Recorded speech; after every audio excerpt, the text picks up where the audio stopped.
How communism has economically devastated nations. Communist countries lack competition and individual incentives, leading to decreased labor efficiency and innovation. Without the driving force of competition, workers may lack motivation to perform at their best, resulting in lower productivity levels. The absence of individual incentives means that there is no reward system in place to encourage innovation and creativity among workers.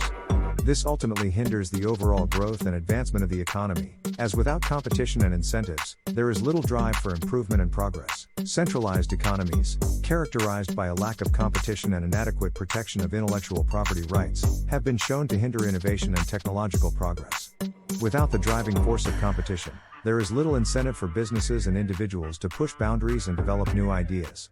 Additionally, the absence of robust intellectual property protection discourages creators from sharing their innovations, as they may be easily copied or stolen without repercussions. This lack of innovation ultimately stagnates economic growth and limits the advancement of society as a whole. Centralized planning in communism results in shortages of basic goods, long lines for essential products, and overall economic dysfunction. This system, where the government controls production and distribution of goods, often leads to inefficiencies and lack of incentives for innovation. Scarce resources are misallocated, leading to recurring shortages and inadequate access to necessities for the population. The reliance on government control stifles market forces and individual initiative, contributing to a stagnant and unproductive economy that struggles to meet the demands and needs of its citizens. Communist regimes concentrate power in a governmental elite, fostering corruption, inefficiency, and abuse of resources. This centralized control often leads to a lack of accountability and transparency, allowing those in power to exploit their positions for personal gain. The absence of competition and market mechanisms further exacerbates these issues, resulting in economic stagnation and limited innovation. As resources are mismanaged and distributed unevenly, the general population suffers while the ruling elite maintains their privileged status. Ultimately, the inherent flaws of communist systems perpetuate cycles of oppression and inequality, undermining the very ideals of equality and justice they claim to champion. Many communist nations become economically isolated, hindering foreign investment, trade, and technological advancement. This isolation is often a result of strict government control over industries and trade, as well as limited economic incentives for foreign businesses to invest in these countries. Without access to global markets and technologies, these nations struggle to keep up with the rapidly evolving global economy. Additionally, government interventions in the economy can lead to inefficiencies and lack of innovation, further limiting their ability to compete on the international stage. As a result, these communist nations often fall behind in terms of economic development and fail to fully capitalize on the benefits of globalization. Mismanagement and lack of market mechanisms in communist countries often result in excessive debt and economic crises. Without the discipline of market forces to efficiently allocate resources and regulate production, these countries can fall into cycles of unsustainable borrowing and economic instability. Centralized planning and state control can distort incentives, leading to inefficiencies and wasteful spending.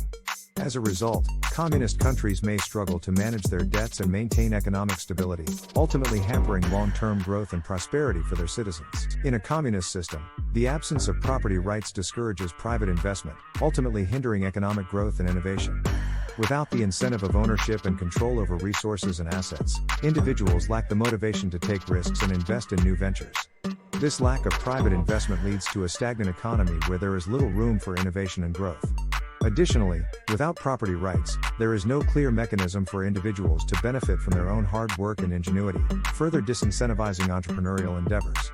Ultimately, the absence of property rights in communism creates a barrier to economic development and progress due to the lack of incentives for individuals to invest, create, and innovate. Communism negatively impacts quality of life and social well-being, leading to severe living conditions and tragedies like severe famines. These economic systems often prioritize collective ownership over individual freedoms, resulting in limited access to goods and services, as well as widespread poverty. Centralized control can lead to inefficient resource allocation, exacerbating food shortages and inadequate health care. History has shown that countries implementing communist ideologies have experienced devastating famines and human suffering, highlighting the negative consequences of such policies on a society's well-being. After the collapse of communist regimes, economic devastation often follows, as seen in countries like the Soviet Union and Eastern European nations. The transition to a more market-oriented economy requires painful structural reforms, such as privatization and deregulation. These changes, although necessary for long-term growth and development, can lead to short-term hardships such as unemployment and social instability.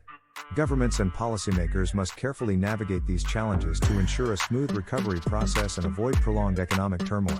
As we reach the final moments of this video, it's crucial to reflect on the detrimental effects of communism on economic development, competition, efficiency, and social welfare. These consequences underscore the significance of embracing liberal principles like private property rights, market freedom, and individual incentives to drive both economic and social advancement. By prioritizing these values, we can ensure a more prosperous and equitable society for all. Thank you for watching.